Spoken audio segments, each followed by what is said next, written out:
Hey guys, welcome back. I know it's been so long. It's been so long. This one's taken me a lot, guys. This one's not been easy. I've done this quite a few times, but it's okay. This week, we're going to be going over another Let's Fix video, which if you read the thumbnail, you know why you're here. We are going to be going over Rogue One, a Star Wars story, because I got so many votes. I got 2. Let's get into it. Roll those credits. I sounded like a bro. If you're unfamiliar with what I do, some stories never landed to me. What I do on this channel is I fix them with 3 steps or less. I gotta do as much change in as few steps as possible to make it land with me. So what's wrong with Rogue One? Let's get into it. Number 1. It's boring. It's not compelling. I know that's vague. What I mean by that is I don't care about these characters. I don't care if they win. The conflict isn't interesting because it's not character-based. I think that they wanted me to care about the Empire and stopping them, but guess what? If you put the entire rebellion on one platter and Luke, Leia, Han, and Chewie on the other, I would kill the entire rebellion just to keep watching them. I would do it every time because I care about characters, not a rebellion. Stop trying to make me care about the rebellion, please. Moving on. Number 2. My second problem with this is that it didn't hurt. You should have hurt me. You had your opportunity, you had your opening, and you didn't hurt me. You literally have a story where you're gonna kill everyone in it. This was a chance to make me afraid of Vader again. Really afraid. You could redeem everything you've done, and you did okay. Those last 5 minutes are really cool. But if you're gonna kill some nameless rebel randos, it doesn't mean much to me. You could have really hurt. Number 3. My third problem with this is pure and simple. It's a little too generic. It feels like the rebellion is just an entire legion of Captain Americas. They're all these noble, great guys. I wanted this to have some swashbuckling, rapscallion-y charm. That's what got me with the original Star Wars. I didn't care about the rebellion. It was Luke making fun of Han. It was great. That's what I needed. I needed just some charm. Give me some charm. I think we could fix this with the actual crew. Honestly, the crew came across kind of boring. It came across like the new Magnificent Seven. Your director's name is Anton Fuqua. That is the coolest name in Hollywood, and you failed. So those are my 3 changes. Let's get into it. Let's fix it. I'm gonna do a retelling of the entire plot now. Let's get into it. Alright, so for starters, I'm not going to change the actual plot points for the most part. It's still the same basic things. You're starting off on the farm, then you're going to some back streets in an inner city to introduce the rebellion characters, then you're going to go to the rebellion base, then they're going to team up and find the location of Jyn Urso on that blind monk planet, then they're going to go try and save Jyn Urso and fail, then they're going to regroup, and then they're going to go do the last mission. It's pretty much the same storyline. What's going to change are some of the beats in between. So let's start it off. Act 1. Alright guys, so Act 1 I see starting very similarly, but with one exception. Krennic, I'm going to make Jyn Urso's brother. Krennic comes down and he's trying to enlist his brother to come help. Jyn Urso's like, no, I can't do that. I've got a family to take care of. Krennic looks at him dead in the eye and says, if you really want to take care of your family, I would do as he says. Throw in a little line that says, there have been a lot of rebel uprisings in the area. If you want to take care of your family, this is the best time to do it. Galen says, okay. He gets on a ship and flies up there. Once Galen's out of sight, he gets a message from Vader. Vader says something to the effect of, burn it to the ground. Make it look like the rebels. That's my Vader impression, guys. That's it. Krennic says, okay, sir. He's having a struggle with this. He goes to look at the wife and says, I'm sorry. Pulls the trigger, shoots her dead. She falls down. Little Jyn Urso is scared to death. Her dad left, her mom's dead, her uncle's gonna kill her. She runs as fast as she can. Krennic pulls a bead on her, has a moment of humanity, closes his eyes, and pulls the trigger, and misses. Little Jyn Urso runs for her life as the entire farm is being set ablaze. Rogue One, a Star Wars story. The next scene is this back alleys. This is where we introduce Jyn now as an adult. She has spent her entire life looking for her father. She has compelling motivation. She wants to do this more than anything. And she has found one person who has information on this Jyn Urso, her dad. Cassian, a young rebel recruit who's in a bar in town. She finds him in town and decides she's going to flirt with him to get this information out of him. She gets close and starts flirting. He's new to this. He flirts back a little bit, and she's just trying to get the docket out of his pocket.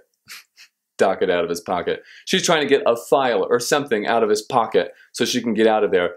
But the more she flirts with him, the more he turns into her and makes it harder. So eventually, she has to lean in, give him a kiss, pull the docket out, and, give him a little wink as she walks away. He checks his pockets, realizes he's been robbed, starts running after her. She's booking it down the streets, booking it, until bam, K2SO is there and clotheslines her. She wakes up, she's in a rebel prison. Mon Mothma's there, interrogating her in the most boring mom tone in all history. She's like, "Do you know what records you've stolen?" And she's like, "Why do I care? What does it matter to you?" I want to paint Jyn Urso as just a rebel. She grew up without a dad, so every authority figure to her in the entire world is someone to rebel against, right? She's an angry teenager that never grew up, okay? And so she's given all the attitude to Mon Mothma until Cassian brings over the blood work and says, "Look, this is Jyn Urso." Mon Mothma takes a second. She goes, "So you do know Galen. He is currently working on the most dangerous weapon the galaxy has ever known." She goes, "He would never do that," because she's hurt. This is her dad. This is her hope. This is her life. Mon Mothma sweetens the pot. She goes, "Look, if you can get us close to him, we can extract him for you. If he is as noble as you say, help us." She's a rebel, but she can't miss this chance to get her dad. So she agrees. Mon Mothma lets out of her prison and introduces her to the crew. You got the big guy, you got the scrawny guy, you got the pilot, you got the misanthropic guy, and you got K2SO, and you got Cassian. Whatever you want it to be. I want them to be strict, straight-laced, by-the-book Captain America types, right? These guys that'll make the hard calls and do the right things and have no personality whatsoever because they think they have to be these morally righteous things all the time. She introduces them, they have their little meeting, they say they're going to go to this planet, the Blind Monk planet, and find out the location of Galen. That's their first step. Once they do that, then they'll go rescue Galen. That's the mission. Jyn leaves to go to the bathroom or change or whatever. Spray paint something pink, do whatever rebels do in this galaxy. And as she does, Mon Mothma looks at the crew and says, "The mission is to get these plans, not Galen. He's expendable." This is normal stuff for them. This is nothing new. They agree and they set out. End of Act 1. Act 2. Act 2 is pretty straightforward. It's going to be very similar. They get on this planet, they cause some problems, they pick up the blind monk, and they find the location of how to get to Galen. I'm going to probably skip the whole Saw Gerrera thing because it doesn't matter. But you need to start adding in some of these elements. Some of these straight-laced, by-the-book rebellion soldiers, they need to see Jyn and be a little inspired by her. She's brash, she's daring. And she tells them, "Look, you guys are rebels, but you're not rebels. You're the frickin' rebellion. You should be stopping these jerks. These stormtroopers are laying waste to the city. They're being terrible. Where's your fire? Where's your rebel?" And they choose to start a fight, save the blind monk, and find these plans and get out of there. She rubs off on them a little bit, and they teddy bear on her just a hair. Now with the plans, they go to save Jyn Urso. They're undercover, weaving through this Imperial base, right? Looking for these plans. They come up to the critical point where they can go take these plans, and Jyn sees her father and runs. The rest of them look at each other. They can't bring themselves to stop her because this is a little girl seeing her dad, and she wants it so bad that none of them can withhold her. She's like, "Dad, it's you. Look, it's me. It's Jyn." And he goes, "Jyn, I thought you died. They said you had died." You died in that rebel uprising. And she goes, what? No. He's like, it doesn't matter. You're here now. You can see what I've done. Oh, I've missed you so much. He's a good guy, all this kind of stuff. But there's one change. She's like, Dad, they said you were building this terrible weapon. We're here to save you, to get you out, and you can stop this. He goes, what? No. This is my baby. And that is where you start to notice something is different. Galen continues. Thousands of people die day in and day out fighting against the Empire because they have hope, because they believe there's a chance for them to win. Thousands of people like your mother have died in these rebel uprisings. If they had something that really, really kept them in line, a weapon so powerful that their fear would destroy that hope, then there'd be peace. I don't like this solution, but if people are afraid, then at least they're alive. Galen believes in this. He believes in this hard because he thinks he's avenging his wife, who he believes died in a rebel uprising. Jyn is speechless, and the camera pans to show that he's clicked a silent alarm. Imperial troops start closing in on their position. The rebels start to notice, and there comes a moment where they've noticed and they have to leave, and Jyn can't stay with her dad. Her dad is the villain. She's heartbroken and she runs. By the skin of their teeth, they get out of there and barely make it back to base. They failed. The next scene is them in prison, and Mon Mothma is interrogating all of them. She's like, you failed. You threw away everything in the mission for this. You knew the stakes, and now there's nothing we can do. It's too heavily guarded. The plans are about to be passed off to Vader personally. What can we do? Rogue One, they've been inspired a little bit by Jyn, and they're like, we go out there and we get them. It's our fault. We messed up, but let's go get it. Let us go out there and get it. And she says, no, too many lives will be risked. It's not worth the risk. We have to go back into hiding. You failed.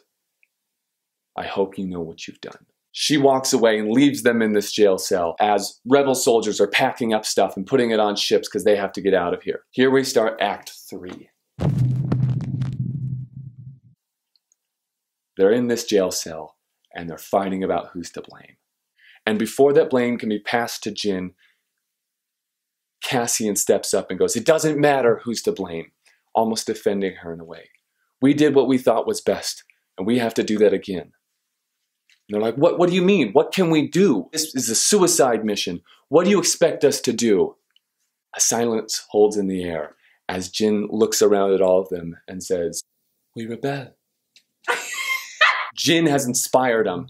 They're all on board. They look around and they set their plan in motion. The guy whose niche is picking locks gets up there and picks the lock. The guy whose niche is sneaking through hallways sneaks them all through hallways. The guy whose niche is flying a plane gets them onto a plane, they get out of there. The guy whose niche is misanthropically staring at windows misanthropically stares at a window. Probably the blind guy, right? They all get out of there and they're flying headfirst into an Imperial base to steal these plans. Because they're rebels.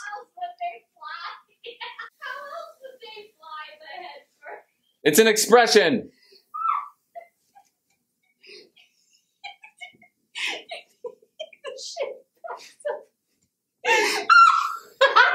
I'm sorry, I'm not making fun of you. Oh my God. I can't open my eyes all the way. That's not a slide. You know how you get those hairs in your butt crack? So guys, they're racing off to the planet to go steal these plans from Vader and give a big middle finger to her dad, right? Because that's what this is about. It's about rebels. So they're racing down to the planet to steal these plans from right under their dad's nose. Some dumb idiot rebel soldier's like, but Mon Mothma, look, they stole a ship and they got out of here. It looks like they're heading off to do the plan anyways. Are we gonna help them? She has a moment of quiet mom anger. She goes, no. The crew lands down on the planet. They sneak into the base and they're wandering around pretty much undiscovered. and everything's going well until Galen notices them, and he sends forces to stop them. So now it's literally Galen's your antagonist at this point. And he sends forces because he's trying to apprehend his daughter and stop what she's doing. But then Vader arrives. And Vader's like, execute them. Destroy the place. no, they're like, what? No, but we have so many soldiers there. Vader channels his inner Stanley and says, did I stutter? and now they pull out the big guns, the AT-ATs, the big tanks, the special troopers, and they're really kicking it to him. And this is when things get bad. But Galen can't watch his daughter die. Just like Vader can't help himself from saving his son against the Emperor, Galen can't help himself but save his daughter. He starts pulling strings, making sure they can get out of there. And eventually, they get the plans. They get on a ship, and they're flying up. And just like in the movie, there's that gate where they can't get out of. Jyn Urso is on the ship right at that gate. They can open and close it as they prep the guns to destroy the planet, right? Jyn is flying out of there as fast as she can. None of them have died yet. There's still a chance they can make it. Galen decides to go steal the key and unlock the gate. He sneaks around. He takes the key. He gets back to the control room. He opens the doors, and he sees Vader there, choking Krennic. This is why you kill them when they're children, else they will grow to be your undoing. This justifies what Vader did when he slaughtered all those children, but also foreshadows his own redemption. Galen inches closer and closer to the panel. I'm not scared of you, Vader. Don't you know the power of the dark side? He jams the key in and turns it. I don't care if he says this or not, but metaphorically, you have to get the point across. There are some things stronger than fear. Now we see Galen's arc has come full circle as Vader drops Krennic to the ground. Vader rushes forward and stabs him through the stomach. The gate opens as the ship flies out of there. The rebels, inspired by what they've done, have now shown up. And they've surprised you as well. There's a little rebel in them as well, right? Yes. This ship just has to get to one of those rebel ships. It flies on board, but there's a problem. Vader has flown on board as well. And he is mowing through the rebels. And this is where everything comes crashing down.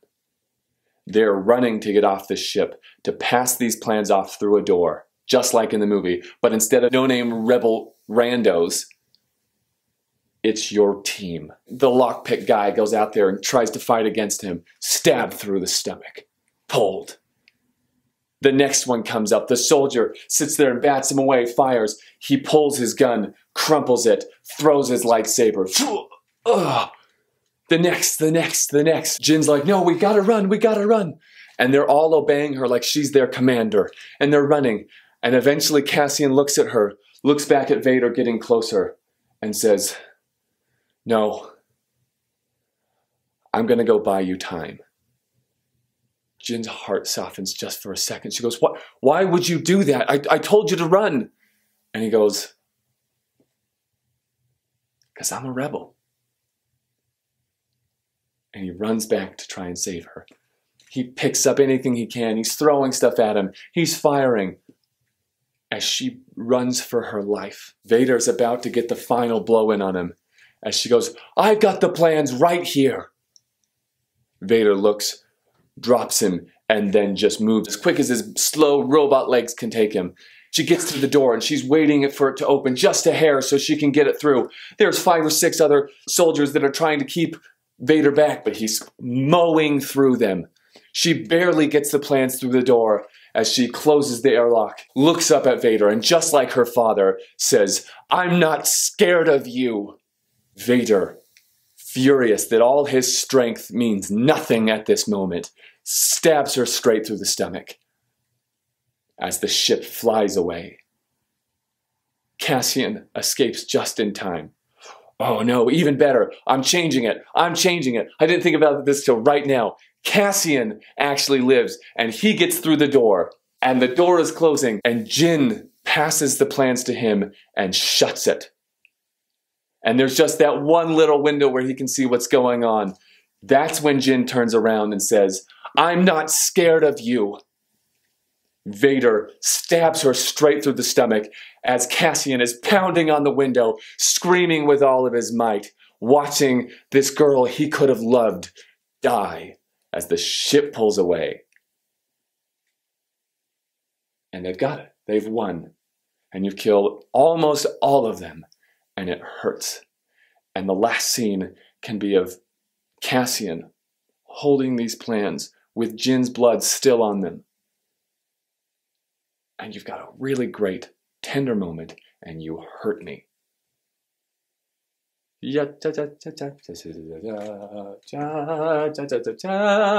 That's my Rogue One.